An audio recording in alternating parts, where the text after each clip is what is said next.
Assalamualaikum warahmatullahi wabarakatuh. Selamat datang kawan-kawan semua di channel Riam Biru. Terima kasih banyak untuk kawan-kawan yang sudah berkenan hadir di channel ini. Apa kabar kawan-kawan semua? Semoga sehat selalu sekeluarga. Baik, kali ini ada satu cerita datang dari Mbak Yunita di Indramayu. Mbak Yunita menceritakan tentang satu kejadian horor yang pernah dialami oleh bapaknya.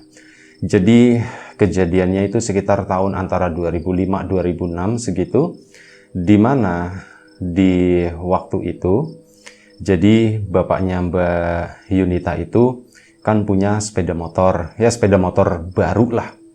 Dan waktu itu Mbak Yunita punya seorang adik kerabat, itu adalah Pak D-nya. Nah, Pak D-nya itu memang sepengetahuannya Mbak Yunita, dia itu orangnya memang ya kurang baik lah. Orangnya tuh nggak asik, intinya seperti itu ya. Sama keluarga juga gimana ya, suka omongannya itu rese. Kalau lagi misal ada keluarga gitu ya, keluarga yang memang lagi kesusahan atau apa, itu langsung diomonginnya tuh langsung siaran, gampangannya begitu. Siaran sekampung itu ini ya sekarang begini ya, itu si ini sekarang begini-begini seperti itu. Nah, giliran si orang tersebut misalkan, ya namanya orang kan kadang naik kadang turun gitu ya. Dikala naik omongannya tuh ndak enak. Oh, itu kan ya kayak gini kan gara-gara si ini. Ya pokoknya kayak gitulah. Ada kan biasanya di kampung yang tipe-tipe seperti itu selalu ada gitu. Biasanya tuh seperti nah. Ini si padeknya itu tipe orang yang begitu. Nah, cuman bapak itu kan orangnya nggak enakan. Jadi pada suatu hari ini si padeknya ini ya, anggap aja namanya Pak Dek Rus begitu ya. Nah, Pak Dek Rus ini atau Dek Rus itu datang ke rumah bapaknya. Gara-gara bapaknya Mbak Yuni itu baru beli sepeda motor. Ya nggak terlalu inilah, maksudnya nggak begitu beli langsung datang, enggak. Begitu beli diem aja gitu ya, nggak ada suara apapun lah waktu itu. Saat ketemu pun nggak nanyain baru beli sepeda motor atau mini kayak gitu tuh nggak ada. Kayak seolah-olah cuek, seolah-olah dia tuh nggak tahu apa-apa gitu, padahal dia tuh tahu.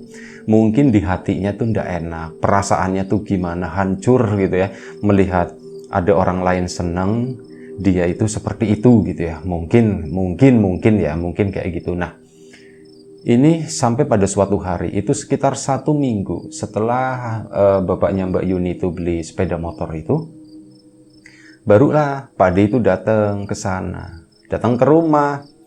Weh, motornya baru, nanya-nanya lah, standar gitu ya. Beli berapa gitu ya. Waktu itu bapak itu belinya second. Ini tahun berapa? Misal sama bapaknya ini ya, sama Mbak Yunita. Ini tahun berapa John gitu. Oh, tahun segini Mas. Oh, beli berapa? Pokoknya ditanyain lah. Tanyanya tuh detail gitu ya. Itu ditanyain. Oh, yang punya orang mana? Orang situ gitu ya. Oh, yang penting jangan yang beli deket-deket laut katanya begitu kan. Oh, enggak Mas, itu rumahnya di sini kan. Jauh lah dari laut. Ya, bagus gitu kan. Ini, wah, ini masih bagus banget. Sok tau lah intinya orangnya. Dilihatin dari atas ke bawah sampai kolong-kolongnya pun dicekin segala macam. Ini nomor rangkanya udah dicek belum? Ngelebihin polisi saat ini, saat lagi tilangan begitu. Nyampe nomor rangka itu mau dicek segala macam. Yo, bapak akhirnya ngeluarin lah gitu ya, STNK, BBKB gitu. Fakturnya ada ndak? Itu ditanyain semuanya. Ya saya dikeluarin gitu ya, sekaligus bapak nunjukin. Terus aku itu ndak ngutang, intinya begitu ya. Ini aku beli second dan lunas nih, ada BBKB-nya gitu. Akhirnya sudah. Oh ya, habis itu udah begitu doang sampai akhirnya pulanglah si Pak Dek tersebut. Jadi aku pulang dulu ya. Ya nggak ada omongan apapun intinya. Sampai 2 hari kemudian Pak Dek itu datang lagi ngomong sama bapak. Aku mau minjem motor boleh ndak katanya begitu kan. Oh boleh ya, bapak itu kan orangnya ndak enakan meskipun tahu padeknya tuh tipe yang seperti itu, cuman karena bapak ndak enak, ya boleh aja Mas gitu ya, masa minjem doang ndak boleh. Akhirnya dipinjeminlah motor tersebut ke pakdeknya itu. Dan sebelum kita lebih jauh dalam cerita, mohon izin numpang dagangan sebentar. Bawang gorengnya wiji, bawang goreng renyah digoreng sendiri tanpa campuran apapun, tanpa tepung, tanpa micin, tanpa ubi, tanpa singkong. Benar-benar murni bawang goreng. Bawangnya juga dari bawang Brebes ya, yang terkenal dengan aroma dan rasa yang kuat gitu. Monggo kawan-kawan yang berminat bisa cek di bawah ini, ada di Shopee, Tokopedia, TikTok, atau langsung beli aja di nyawiji.com. Kebetulan di nyawiji.com kemarin ada sedikit masalah, ada trouble di websitenya, sekarang sudah diperbaiki.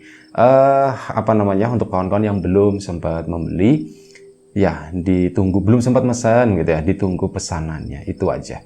Dan yang kawan-kawan sudah mampir di rim.com, itu juga terima kasih banyak ya. Kita lanjut lagi cerita dari Mbak Yunita. Bapak karena nggak enakan, akhirnya dipinjemilah. Sore waktu itu minjem sekitar jam 4. Ya sudah, Bapak juga kondisinya memang lagi nggak mau pakai motor tersebut. Dibawalah sama si itu, sama Pak Adik Rus tadi.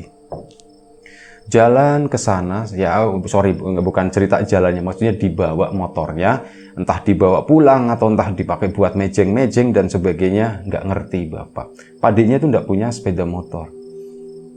Kesanalah. Sore kan ditungguin sampai jam 5. Ya Mbak Yuni kan juga ada kebanggaan waktu itu, aku punya motor baru meskipun second gitu ya, tapi kondisinya waktu itu tuh masih bagus.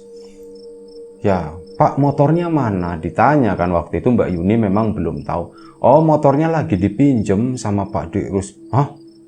Dipinjem Pak? Iya dipinjem. Kok Bapak boleh sih? Mbak Yuni tuh sampai ngomong seperti itu ya, karena melihat track recordnya memang dia padenya itu bukan kriminal, bukan cuman nyebelin lah orangnya gitu ya. Orangnya begitu dipinjemin Pak, nanti kalau misal dirusak-rusakin bagaimana? Sampai Mbak Yuni pun mikir seperti itu. Ya enggak lah, masa minjem dirusak-rusakin ya, kalau dirusakin ya nanti minta dibenerin. Pak minta dibenerin sama itu gitu kan. Benerin apanya Pak? Nanti dibawanya ke bengkel sepeda, bukannya ke bengkel motor, kata si Mbak Yunita saking kesalnya. Dan sudah ditungguin sampai jam 5. Ibu aja itu sampai ngomel-ngomel sama Bapak, lain kali udah ndak usah dipinjemin sih Pak, bilang aja mau dipakai gitu kan, mau dipakai Yuni atau siapa. Bu, aku kan belum bisa naik motor Bu. Ya pura-pura aja kamu bisa, katanya, kata si ibu begitu kan. Ya bilang mau dipakai ibu aja. Ibu juga nggak bisa naik motor, katanya begitu. Yang bisa naik motor itu cuman bapak di sana, sama ada kakaknya si Mbak Yuni. Ya alasan gitulah, apa mau dipakai atau bagaimana? Iya. Bapak cuman jawab iya. Nggak mau berdebat. Ya udah terlanjur dipinjemin gitu ya. Dan bapak memang orangnya itu nggak enakan itu tadi. Makanya ini buat nutupin dengkul biar nggak kelihatan. Makanya ya itulah seperti itu. Jam 5 belum pulang, udah 1 jam minjem. Sampai jam 6 belum pulang juga. Nah ini keluarga kan mulai agak sedikit khawatir ya. Pak, nanti kalau misal motornya dibawa kabur gimana ya Pak? Ya enggak lah, jangan mikir yang seperti itu, kata bapak. Ya enggak, dibawa kabur kemana katanya. Ya barangkali Pak. Ndak, kata bapak begitu kan. Pak, coba tengokin, katanya di rumahnya itu ada. Ya syukur, nantilah Bu, ini udah maghrib gitu kan, nantilah agak maleman, kata si bapak. Dan akhirnya apa, selepas sholat maghrib itu sekitar jam 6:30, bapak pun jalan naik sepeda, maksudnya naik sepeda cuman mau ngelihat doang motornya itu ada nggak sih di rumahnya si Pak Dirus itu. Nah, begitu sampai di rumahnya itu, Pak Dirus tadi, motor itu ndak ada. Rumah itu rapet, krep. Lampu pun belum dinyalain waktu itu. Lah, lampunya belum dinyalain. Wah, berarti jangan-jangan Bapak itu nggak mikir yang negatif, motornya dibawa kabur atau itu ndak. Wah, berarti lagi dipakai jalan-jalan sama istrinya. Ya bisa nyenengin istrinya gitu. Biarin ndak apa-apa. Bapak itu malah adem. Pulang ke rumah, laporan ke ibu, Bu, tadi Bapak udah ke sana, cuman motornya ndak ada, katanya begitu. Duh Pak, kok ndak ada Pak? Ya mungkin dipakai, rumahnya juga masih gelap, belum dinyalain gitu. Pak, nanti motornya dibawa kabur gimana? Bapak yang pinter juga gitu ya. Bu, dibawa kabur kemana? Masa rumahnya ditinggalin gitu kan? Dia kan masih punya rumah di sini. Ya tetap aja Pak gitu kan, tetap aja kalau dibawa kabur gimana? Enggak Bu, enggak usah mikir yang negatif seperti itu. Nanti malam Bapak coba ke situ lagi lah, agak maleman nanti tak ambil motornya. Nanti kan itu dijadikan alasan, kalau misal si Ros itu mau minjem lagi, Bapak punya alasan. Kamu kemarin minjem motor aja lama banget gitu. Ini aku ndak enak nih, nanti mau dipakai sama si Yuni, mau dipakai sama si itu buat ganti-gantian di sini, orang motor cuma satu. Nah itu Bapak nanti alasannya seperti itu. Oh ya udah Pak kalau kayak gitu. Akhirnya udah setuju, tapi ya begitu di situ di rumah Bapak pun meskipun tampak tenang, tapi ada rasa khawatir. Khawatir apa yang diomongin oleh, apa yang dipikirkan oleh ibunya, istrinya itu ya, sama Mbak Yunita itu takutnya beneran terjadi. Aduh kalau beneran terjadi diambil gimana ya gitu ya, ada semacam itulah. Sampai akhirnya sekitar jam 8:30 malam. Ini kan sudah overlap gitu ya, sudah kelewat ini. Minjem motor lama banget. Akhirnya apa, Bapak pun terpaksa ke sana. Kali ini Bapak bukan naik sepeda karena memang niatnya itu mau tak ambil motornya gitu. Kalau ada di situ mau tak ambil. Bapak pun 8:30 keluar dari rumah ke sana menuju ke rumahnya si itu Rus tadi. Ya ditanya sama warga, mau kemana Mas? Mau ke rumahnya Rus gitu kan. Mas Rus mau ke rumahnya Mas Rus. Oh ya sudah. Bapak pun ke situ. Rumah masih gelap, motor ndak ada. Belum pulang jam segini, jam 8:30. Pulangnya jam berapa ya kira-kira gitu kan. Lah, balik lagi lah ngobrol sama warga di situ. Ngobrol-ngobrol sebentar, nanti jam 9 mau tak datengin lagi ke sana. Barangkali ada. Ya, itu pun nggak ngomong-ngomong itu mau ngambil motor dari Pak adiknya Mbak Yuni itu ndak. Bapak pun ngobrol yang lain, meskipun ada yang nyinggung motor-motor, ya Mas motornya kemarin bayarin berapa gitu ya, ada yang seperti itu, mungkin buat komparasi harga kali ya, segini-segini. Nah akhirnya sudah jam 9 malam, singkat cerita Bapak pun balik lagi, jalan ke sana ke rumahnya si Pak Dek Rus. Ya warga sempat nanyain, mau kemana lagi Mas? Itu tadi si Rus belum pulang, ini mau tak samperin ke sana, barangkali sekarang udah pulang. Jam 9 malam, jam 9 lewat jatuhnya sampai di rumah si Pak Dek Rus tadi. Motornya ada. Motor itu ditaruh udah dinaikin ke teras. Halamannya kan lumayan cukup luas tapi nggak ada pagar. Motor dimasukin ke teras. Lampu masih gelap semua waktu itu. Lampunya masih gelap tapi motornya ada. Mohon maaf.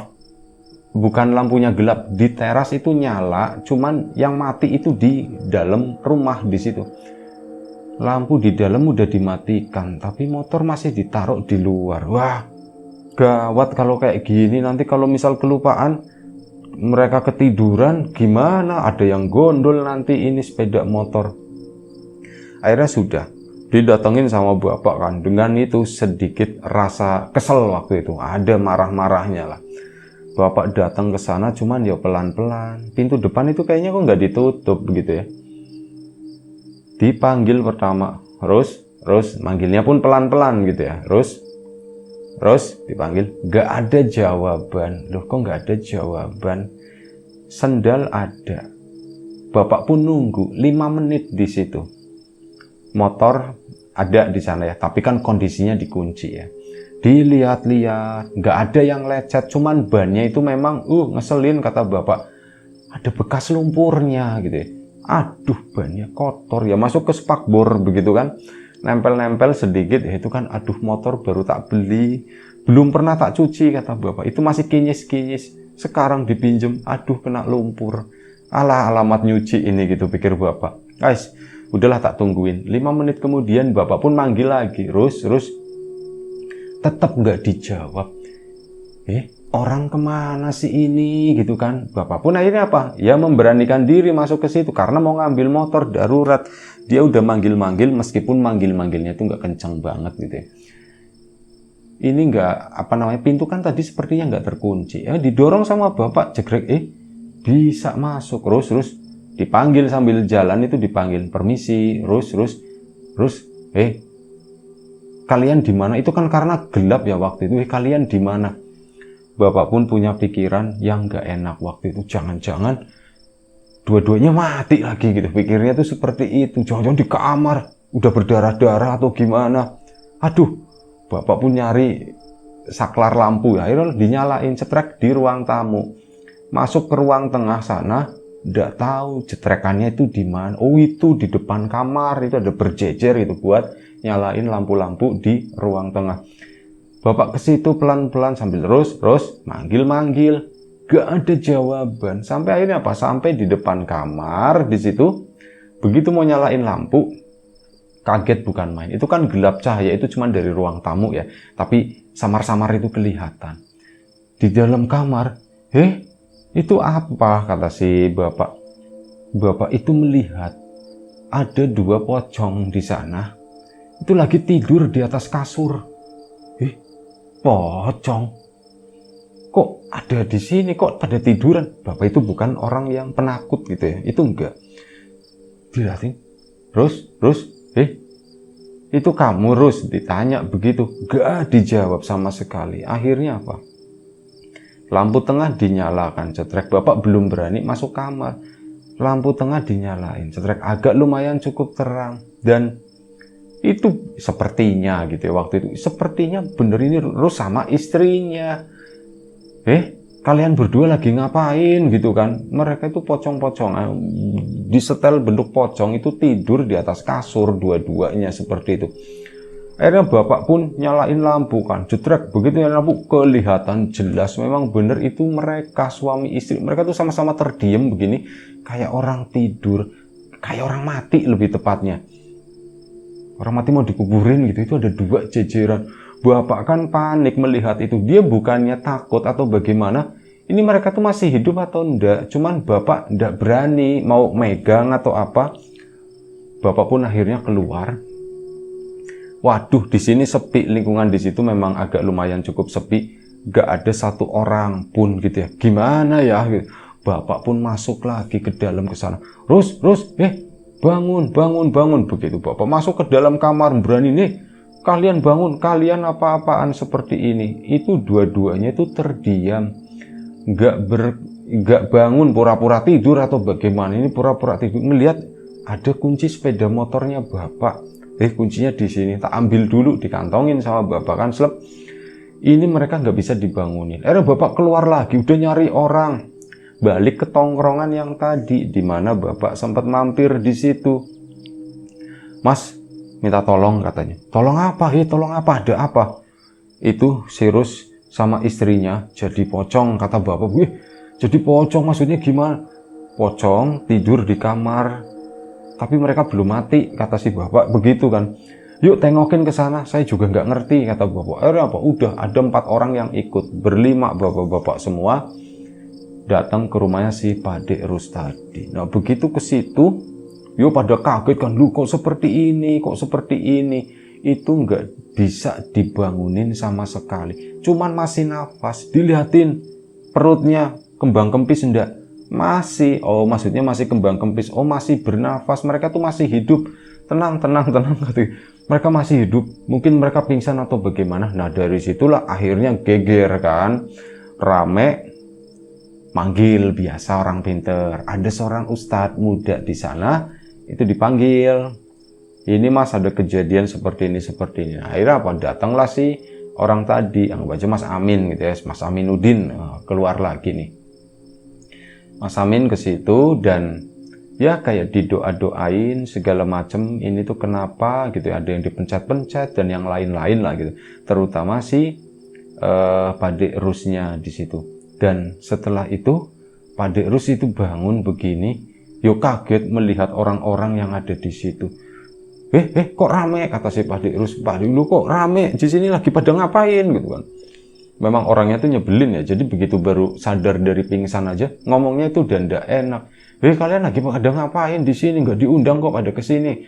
Tapi istrinya masih diem dan akhirnya apa, dibangunkan juga, berhasil dua-duanya itu bangun. Nah begitu bangun kaget Pak Dek Rus, Ya aku kok dibeginiin, dipocong-pocongin seperti ini gimana ceritanya? Terus, kamu diem dulu kata bapak gitu kan. Kamu diem dulu. Diem kenapa mas? Kamu diem dulu kata si bapak gitu kan. Bapak itu udah mulai melotot. Kamu diem dulu, dibukain. Dan mohon maaf saat dibuka mereka itu udah nggak pakai pakaian gitu ya. Bener-bener kayak orang mau ditanam begitu ya. Itu seperti itu. Dan setelah diberi waktu, di rumah itu udah rame kan. Akhirnya apa, si Mas Rus sama istrinya itu disidang, bukan disidang maksudnya ditanya-tanya apa sih yang sebenarnya terjadi. Dan waktu itu si Mas Rus akhirnya cerita, si Pak Derus itu cerita, aku kalau ditanyain yang terjadi apa, aku nggak ngerti, kata bapak itu seperti itu. Cuman tadi sore waktu menjelang maghrib, kita waktu itu mau pulang ya, kata si Pak Derus. Ya istrinya iya doang, kita itu waktu itu mau pulang. Terus tiba-tiba kita itu ketemu ada orang mau nguburin, ada rombongan pengantar jenazah semacam itulah. Cuman itu udah mau maghrib gitu, masih diusung. Ini siapa sih? Nah, kataku seperti itu. Dan agak kesel juga, aku buru-buru kan udah mau ini, aku buru-buru mau pulang. Ya motor ini rencananya mau tak balikin, kata si Pak Derus. Dan aneh katanya begitu, tiba-tiba aku itu kayak hilang kontrol, katanya begitu. Tangan itu ngegas sendiri, motor jalan ke sana.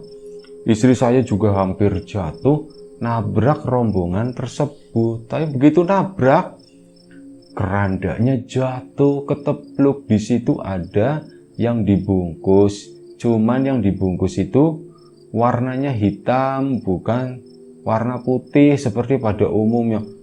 Loh kok warnanya hitam begitu? Langsung tak bangunin sepeda motor.